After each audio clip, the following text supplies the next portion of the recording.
Today we are going to talk about a book on persecution, the basic things you need to know about persecution. Oh, you said persecution. That was something that happened 2,000 years ago when the Christians were dying in the arenas fighting lions and other wild animals. But there is no persecution like that today, is it? Yes, it is indeed. Just last year, over 100,000 people died in persecution.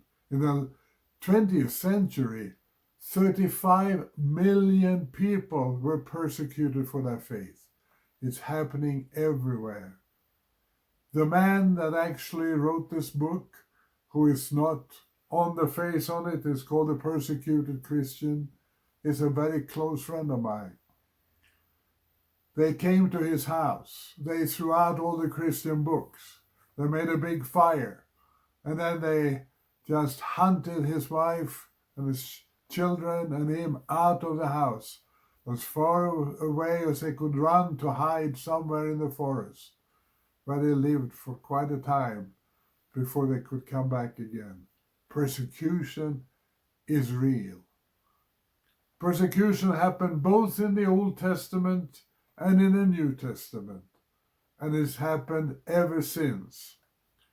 Persecution is take many shapes. It can be people are just hurting you or bad-mouthing you, might hurt you physically, and worst of all, end your life.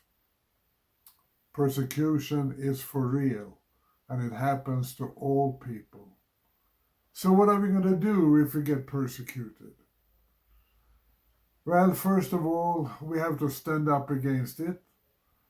But secondly, we have to love those that persecute us. That's not easy. But that's what shows what real Christianity is. And then we have to learn to forgive. I knew of a lady and her family who were missionaries in a country in Asia. Mother, father, 2 sons. And on one trip, the father took the 2 boys with him out to some distant villages. And when they slept in the car that night, the enemy, the people that hated Christians, came and set the whole car on fire, and all 3 of them died. Years later, when they asked the widow how mad she would be about this, she says, "No, I have forgiven them all." That is what we need to do with persecution. We need to pray for those that persecute us.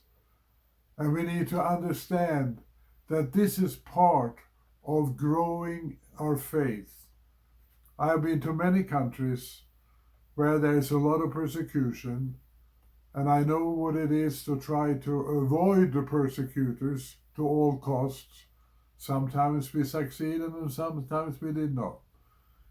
It's difficult, and it's happening to Christians everywhere in the world. So what are we going to do about all this? Well, persecution helps us to grow stronger in our faith. It molds us to be ready for eternal life in heaven where there is no persecution. And it molds the church to grow. And most churches grow under persecution, not when it's just a good time. Let me finish with a verse here. That's Jesus speaking to us. And it says, "Blessed are you when men hate you, when they exclude you, and insult you, and reject your name as evil because of the Son of Man. Rejoice in that day and leap for joy, because great is your reward in heaven."